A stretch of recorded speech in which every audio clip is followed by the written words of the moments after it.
Start करते हैं दोस्तों। आधुनिक इतिहास की श्रृंखला में जो जनजातीय आंदोलन है इनके बारे में पढ़ेंगे और इसके बाद जो जनजातीय आंदोलन पढ़ लेंगे उसके बाद क्या करेंगे कि उनका ये इस तरह से हम टेस्ट कर लेंगे। ठीक है, तो हमारी चीज़ें बढ़िया से तुरंत क्लियर हो जाएंगी। तो आइए स्टार्ट करते हैं फिर। अंग्रेजों के आने से पहले आदिवासी आबादी जंगलों और प्राकृतिक संसाधनों के साथ शांतिपूर्ण तरीके से रहती थी। ठीक है भैया।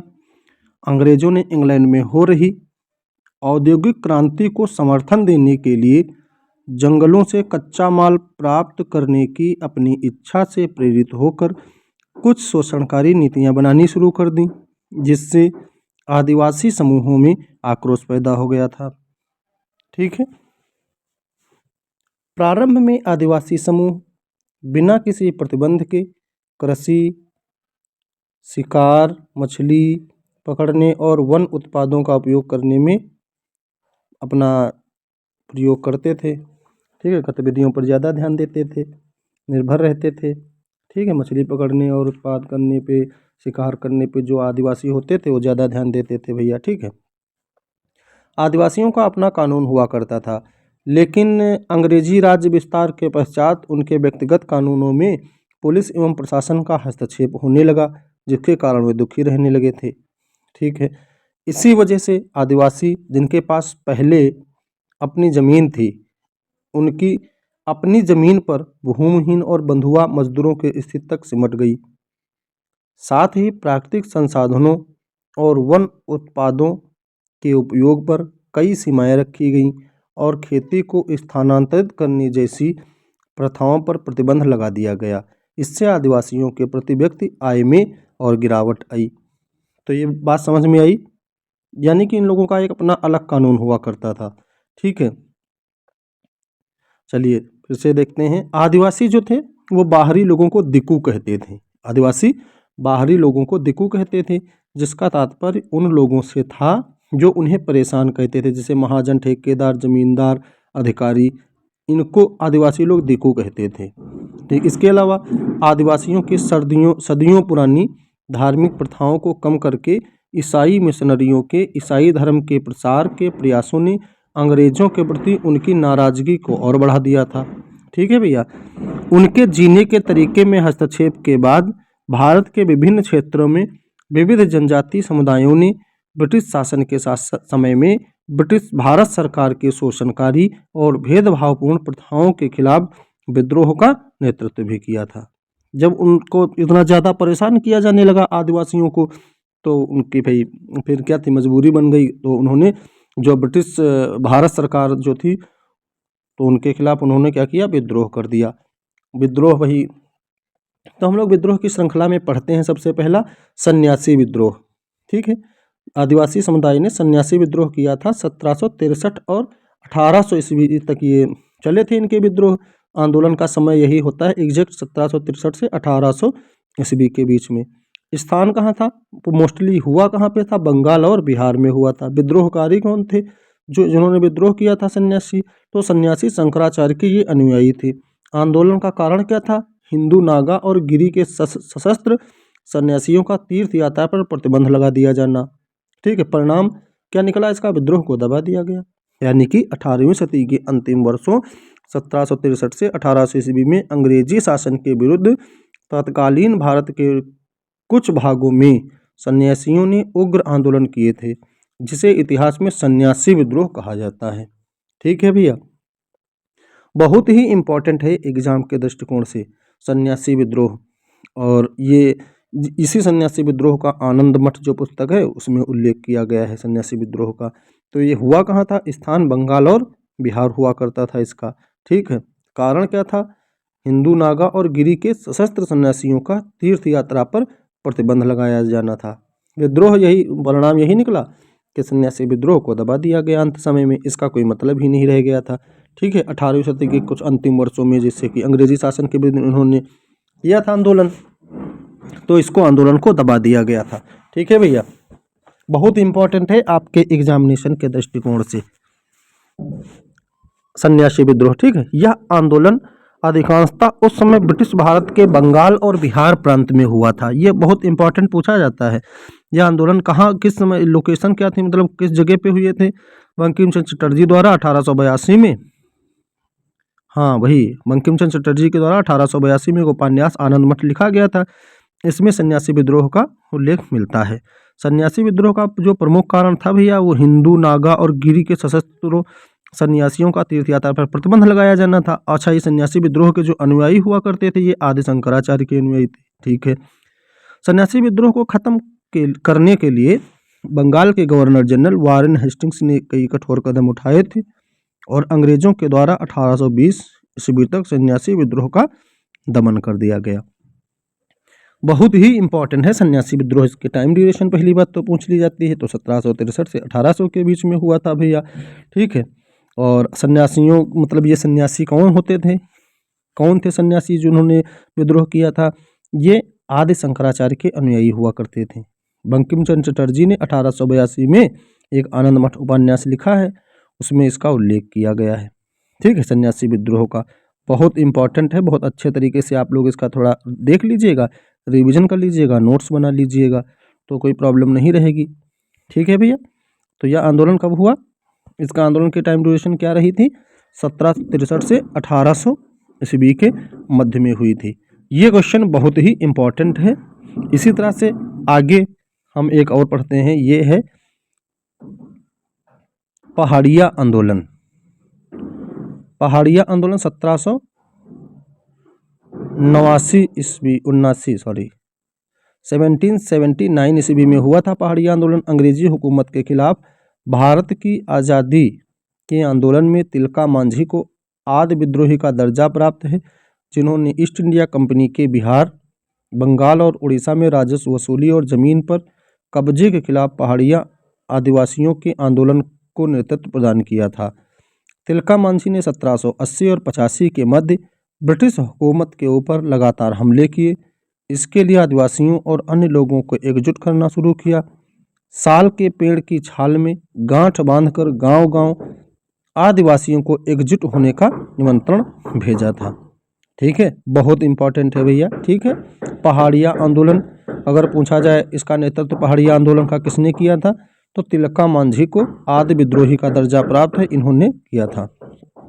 पहाड़िया विद्रोह 1789 में तिलका मांझी ने भागलपुर के प्रथम कलेक्टर ऑगस्ट क्लीवलैंड को 1784 में तीर एवं धनुष से भैया यहाँ पे तीर लिखा है, तीर एवं धनुष से जख्मी कर दिया था, जिससे उसकी मृत्यु हो गई थी। इसी कारण इन्हें गिरफ्तार कर 1785 में भागलपुर के बीच चौराहे पर बरगद के पेड़ पर लटकाकर फांसी दे दी गई थी।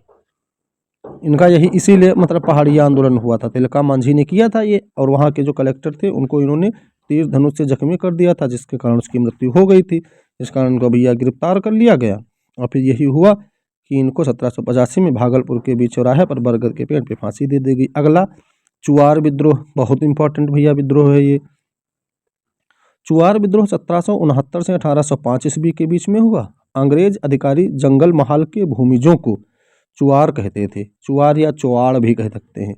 तो जो अंग्रेज अधिकारी थे वो जंगल महाल के भूमिजों को चुआर कहते थे, इसीलिए उनके विद्रोह को चुआर विद्रोह कहा गया था। उनके विद्रोह को क्या कहा गया था भैया?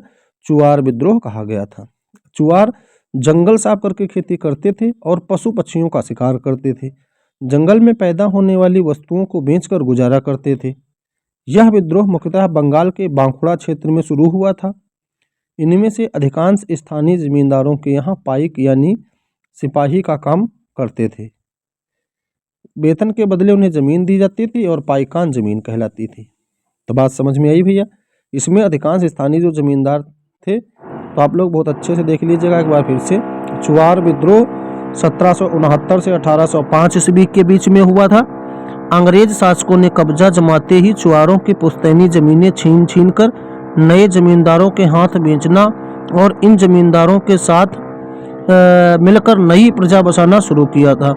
साथ ही पाइकों को हटाकर बाहर से लाकर पुलिस को उसकी जगह नियुक्त कर दिया था। इससे हजारों पाइक जमीन, घर द्वार, जीविका का साधन सब कुछ खोकर दर दर की ठोकरें खाने लगे।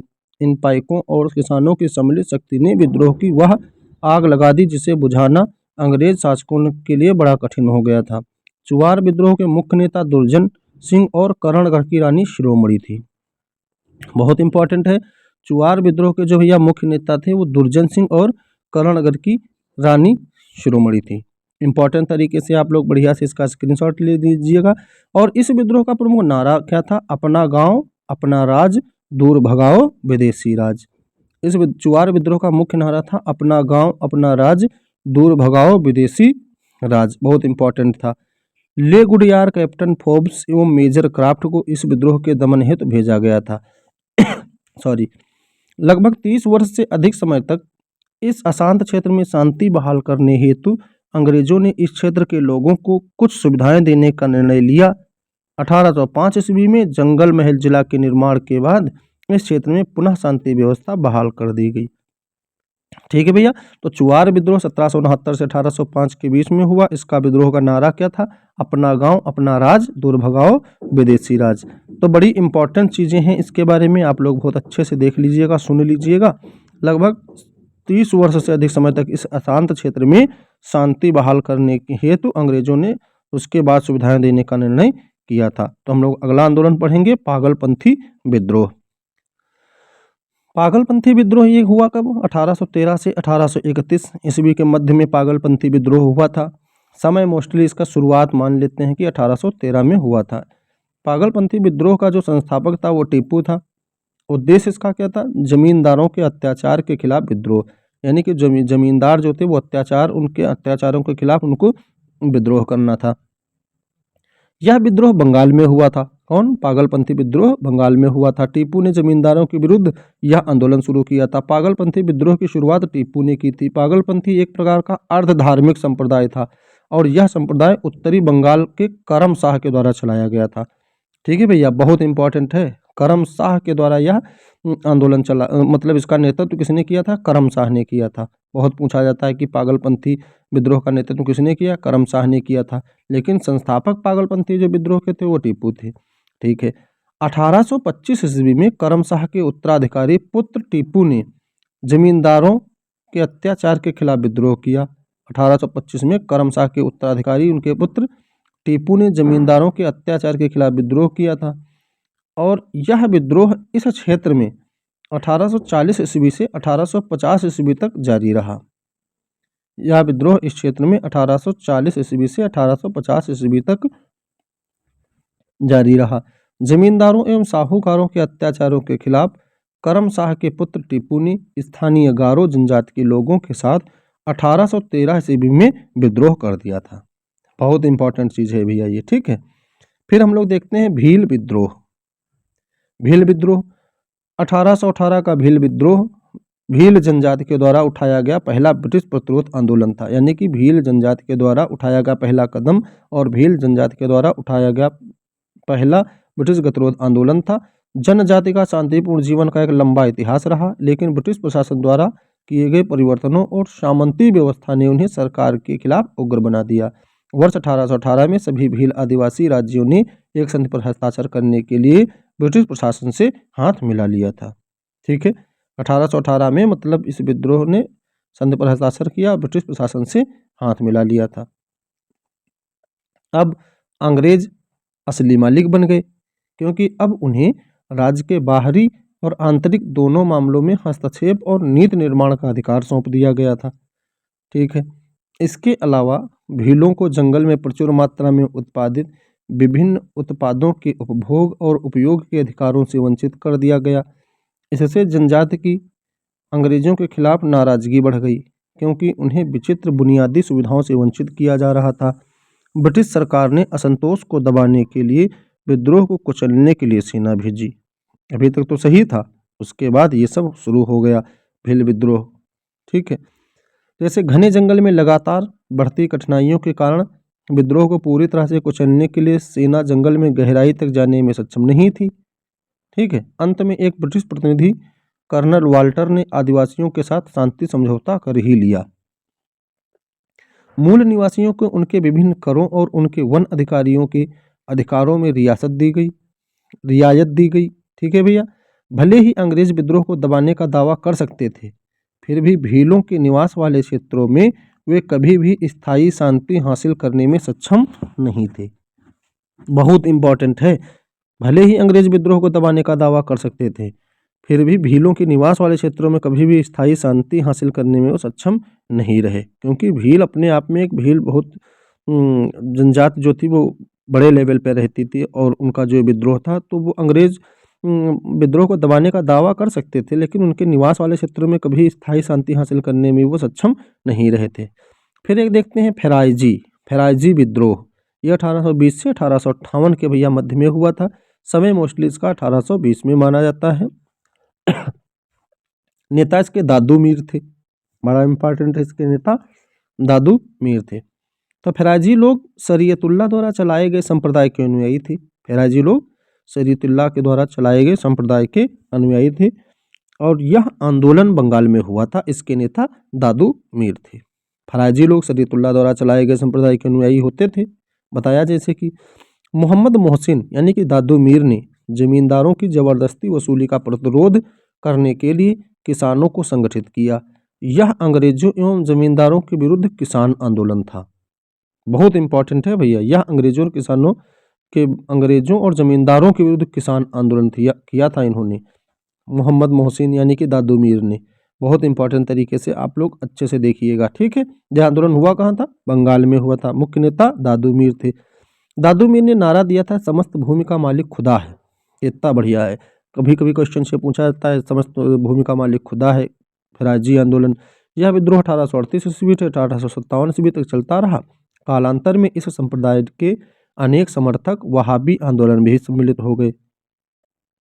तो फराजी आंदोलन से संबंधित नारा कौन सा था? समस्त भूमि का मालिक खुदा है। ये इंपॉर्टेंट है। अगला देखते हैं कोल विद्रोह। ये भैया हुआ था 1831 से 1832 के बीच में हुआ था कोल विद्रोह। कोल भारत में छोटा नागपुर झारखंड क्षेत्र के निवासी थे। कोल भारत में छोटा नागपुर झारखंड क्षेत्र के निवासी थे। अंग्रेजों के आगमन से पहले वे अपने पारंपरिक प्रमुखों के अधीन पूर्ण स्वायत्तता का आनंद लेते थे, लेकिन अंग्रेजों के सत्ता में आने के बाद यह प्रथा उलट गई। ब्रिटिश सरकार ने गैर आदिवासी साहूकारों, जमींदारों और व्यापारियों की अवधारणा भी पेश की।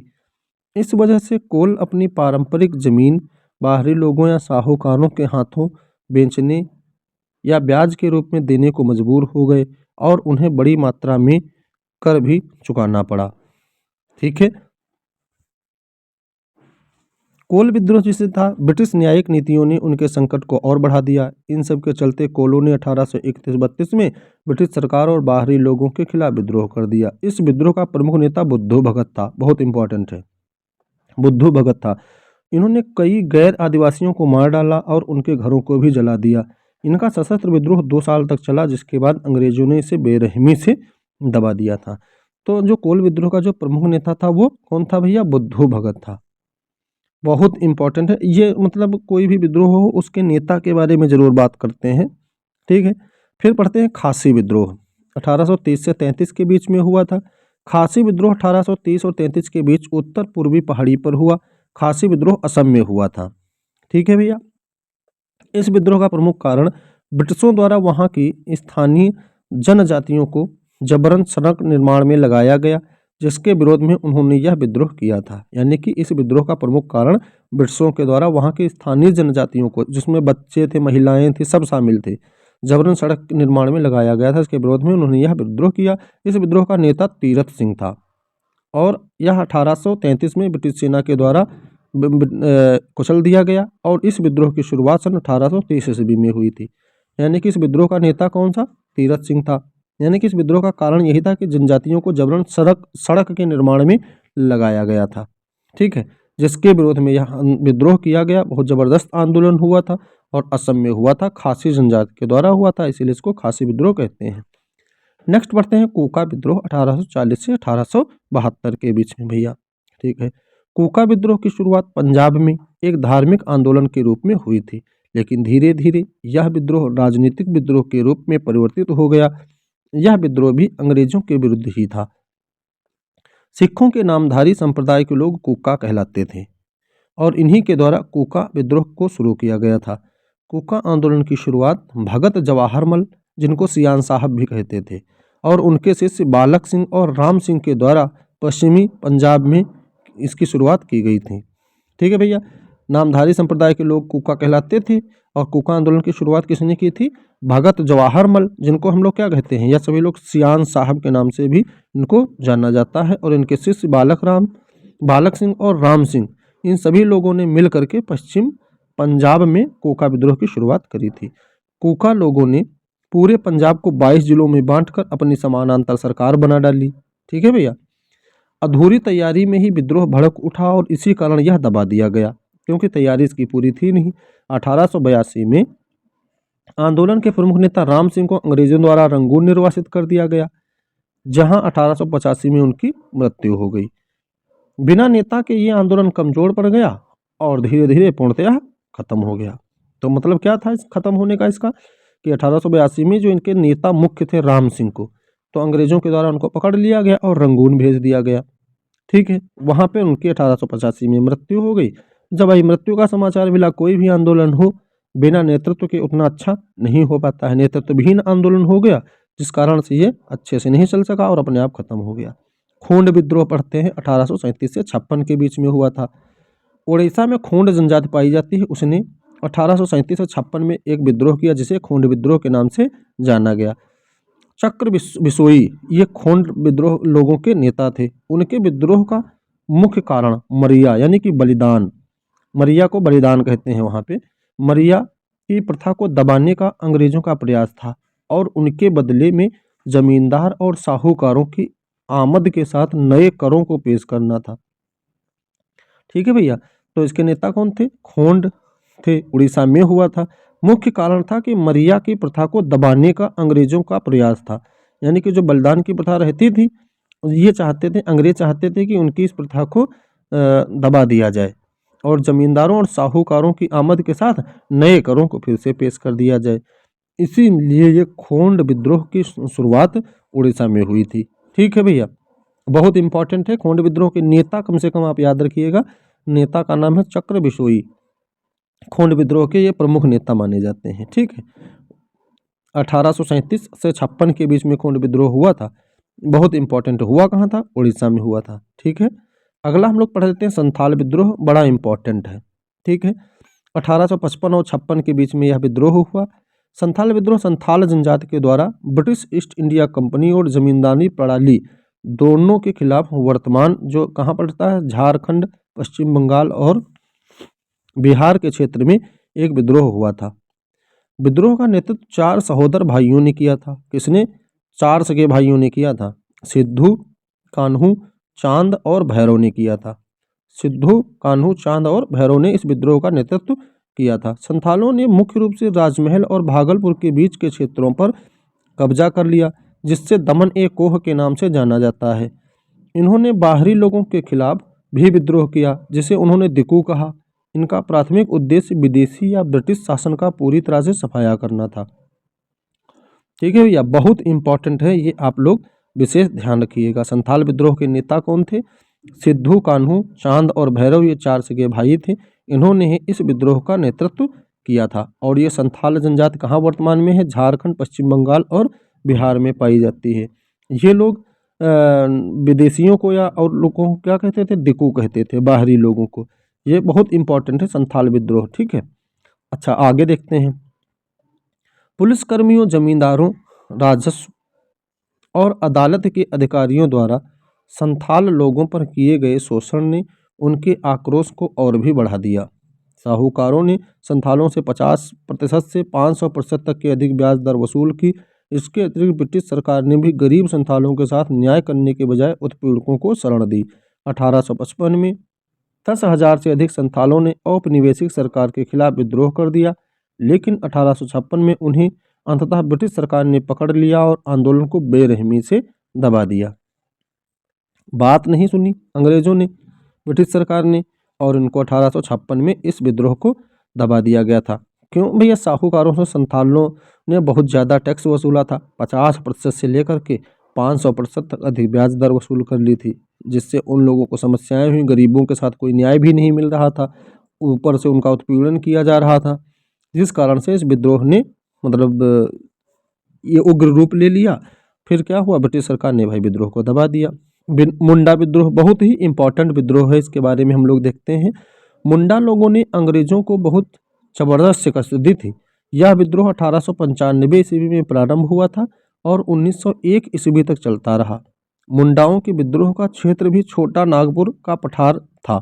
ठीक है भैया। इनका प्रमुख नेता बिरसा मुंडा था, जिसे उलगुलान विद्रोह भी कहा जाता है। ठीक है।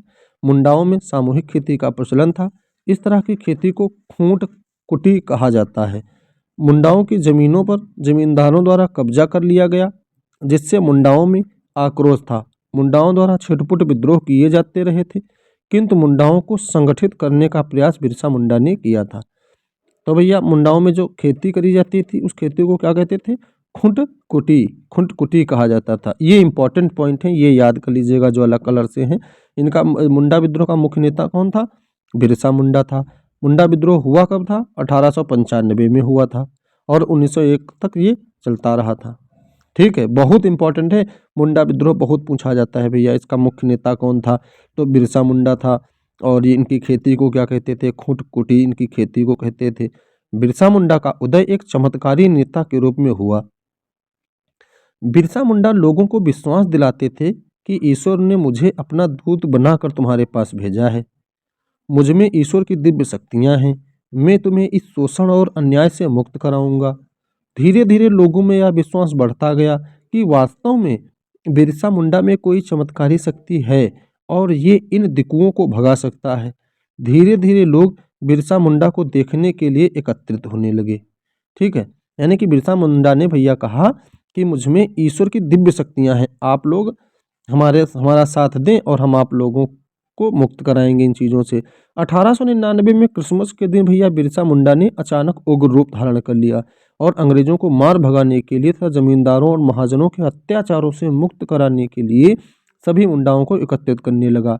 इसने आह्वान किया कि जब पूरी धरती पर मुंडाओं का शासन होगा, बिरसा मुंडा ने कहा था कि इन दिकुओं से हमारी लड़ाई होगी और इनके रक्त से हमारी धरती लाल हो जाएगी। ये बहुत इंपॉर्टेंट है अगर पूछा जाता है। ठीक है, बिरसा मुंडा ने 5 जनवरी 1900 ईस्वी को विद्रोह की शुरुआत विद्रोह कर दी थी भैया। ठीक है, चारों तरफ भयंकर रक्तपात होने लगा। शुरू में तो अंग्रेज महाजन और जमींदार मारे गए, किंतु बाद में अंग्रेजी सेना ने इस विद्रोह का सामना किया। अंग्रेजों ने मुंडाओं के विद्रोह का दमन कर दिया। बिरसा मुंडा पकड़े गए और उन्हें रांची की जेल में डाल दिया गया। कुछ समय बाद जेल में ही हैजा से इनकी मृत्यु हो गई। हालांकि इसमें बीमारी के कोई लक्षण नहीं दिखाई दिए। लोगों के अनुसार ये बताया गया कि बिरसा मुंडा को भैया जहर भी दे दिया गया था। ठीक है, इस तरह से बिरसा मुंडा ने मुंडा विद्रोह का बहुत जबरदस्त नेतृत्व किया था। बाद में पकड़ लिए गए और रांची जेल में डाल दिए गए थे। उनकी मृत्यु हो गई, बताते हैं कि हैजा से हुई, लेकिन कुछ लोग इतिहासकारों का, कुछ लोगों का मानना रहा कि इनकी मृत्यु कैसे हुई। तो अब हम लोग टेस्ट कर लेते हैं। ठीक है भैया, थोड़ा टेस्ट करते हैं, इसके बारे में देखते हैं। पहला है, निम्नलिखित में से कौन सा युग्म सुमेलित है। कोल विद्रोह का नेता कौन था, बुद्धू भगत। संथाल विद्रोह का नेता कौन था, सिद्धू और कान्हू। मुंडा विद्रोह का किसने किया, बिरसा मुंडा। पहाड़ी आंदोलन का मुकुंद राय। तो कौन सा आप लोग बताइए, कमेंट करिए। कोल विद्रोह तो बुद्धू भगत ने ही किया था। संथाल विद्रोह सिद्धू कान्हू भैरव चांद ने किया था। मुंडा विद्रोह बिरसा मुंडा ने किया था। यानी कि कौन इसमें सुमेलित नहीं है। इसमें पूछ रहा है कि कौन सा गलत सुमेलित है, ये आया हुआ क्वेश्चन है, बताइए। तो पहाड़ी आंदोलन जो इसमें है आपका, ये आपका गलत है। ठीक है भैया। दूसरा है, भारत के इतिहास के संदर्भ में खुंट कुटी प्रणाली, जैसा कि अभी मैंने बताया, खुंट कुटी प्रणाली या संयुक्त स्वामित्व निम्नलिखित में से किस घटना का वर्णन है, मुंडा उलगुलान विद्रोह। इंपॉर्टेंट है, मैंने कहा इस तरह से आप, ये आया हुआ है भैया क्वेश्चन, इंपॉर्टेंट है। ठीक है, अगला है, संथाल विद्रोह का नेतृत्व किसने किया था, ये भी आपको पता है। किसने किया था संथाल विद्रोह का, सिद्धू और कान्हू ने किया था। ठीक है, और 1875 से 1900 के बीच मुंडा विद्रोह का नेता कौन था, बिरसा मुंडा था। ये भी आपको भी बताया गया और आप इसको जानते हैं अच्छे से। ठीक है, इंपॉर्टेंट क्वेश्चंस हैं, ऐसे क्वेश्चंस बनते हैं एग्जाम में इस तरह से। भारत के इनमें से किस राज्य में संथाल विद्रोह हुआ था, जैसे बिहार, मध्य प्रदेश, छत्तीसगढ़, झारखंड। अभी मैंने बताया कहाँ, झारखंड में हुआ था। पागलपंथी विद्रोह की स्थापना किसने की थी, बुल्ले शाह, करम शाह, यजुवेंद्र सिंह, स्वामी सहजानंद। किसने करी थी पागलपंथी विद्रोह की स्थापना, करम शाह ने करी थी भैया। ठीक है, बहुत इंपॉर्टेंट क्वेश्चन है। और नेक्स्ट देख लीजिए, कोल विद्रोह से संबंधित क्षेत्र, मतलब कोल विद्रोह कहाँ हुआ था? झारखंड, बंगाल, महाराष्ट्र, राजस्थान। तो कहाँ हुआ था? झारखंड में हुआ था। इसी तरह से अगला देख लेते हैं, आनंद मठ में किस विद्रोह की चर्चा मिलती है? कितनी बार हमने अभी बताया भैया, आनंद मठ में किस विद्रोह की चर्चा मिलती है? आप लोग बताइए। सन्यासी विद्रोह की चर्चा मिलती है। नेक्स्ट देखते हैं। ठीक है भैया, पागलपंथी विद्रोह का नेतृत्व किसने किया था? बताइए। सीताराम राजू, टीपू, जतरा भगत या भगत जवाहर मल? तो टीपू ने करी थी। ठीक है, बता चुके हैं इसके पहले। अगला देखते हैं, कूका विद्रोह कहाँ हुआ? बंगाल, केरल, पंजाब, महाराष्ट्र? बताइए आप लोग। पंजाब में हुआ कूका विद्रोह। ठीक है, तो बहुत इंपॉर्टेंट क्वेश्चंस हैं ये। इसी तरह से मैंने आपको बताया, और वीडियो देखिएगा, कमेंट करके बताइएगा कैसी लगी। Thank you.